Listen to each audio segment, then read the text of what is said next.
Stan from Max Bows, back with another video. I'm back like Toucan Sam, and I just polished off a gram of Sam I Am.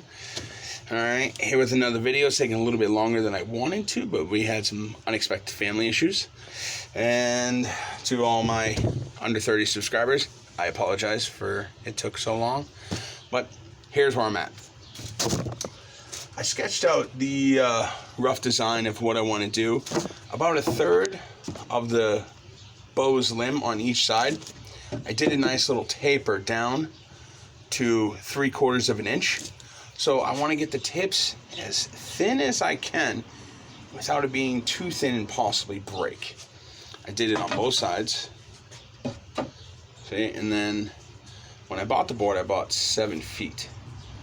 I cut it, I put a foot here to strengthen up the riser. I want to get the riser as comfortable as I can.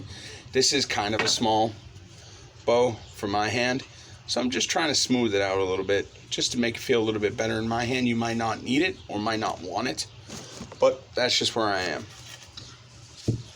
So, and with the canvas, I figured the canvas is going to be my outwards appearance on the backing of the bow.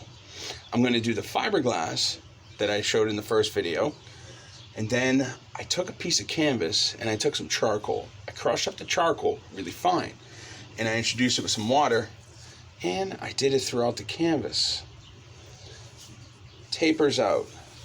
Light, dark, light, dark. I figured it would give me a little bit of kind of a camouflage in the fall. But who knows? That's even if I get close enough to get something. Alright, and that is where this one is at. I'm going to do the glue up now for the backing. I have 4 pieces of fiberglass that I'm going to use with the Titebond 3, and then I'm going to finish off the layering with the canvas.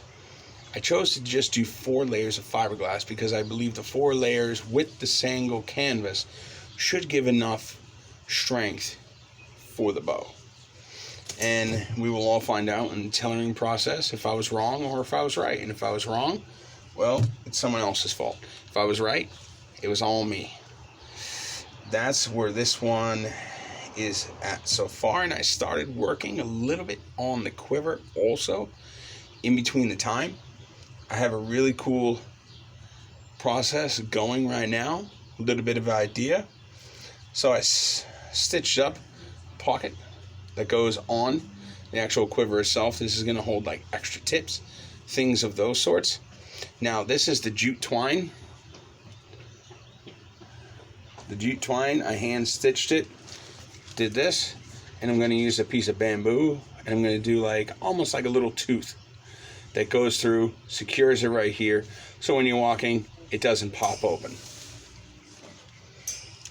And that's where this video is at. I'm not going to do showing the actual layering and the gluing because there are so many videos online of people doing that. I don't want to be doing the same old thing that everybody else is doing. So this is Dan from Max Bows signing out. It's a really short video this time. I promise the next one will be a little bit longer. Thanks. Like and subscribe. Hit that notification bell. Thanks. And by the way, it wasn't me.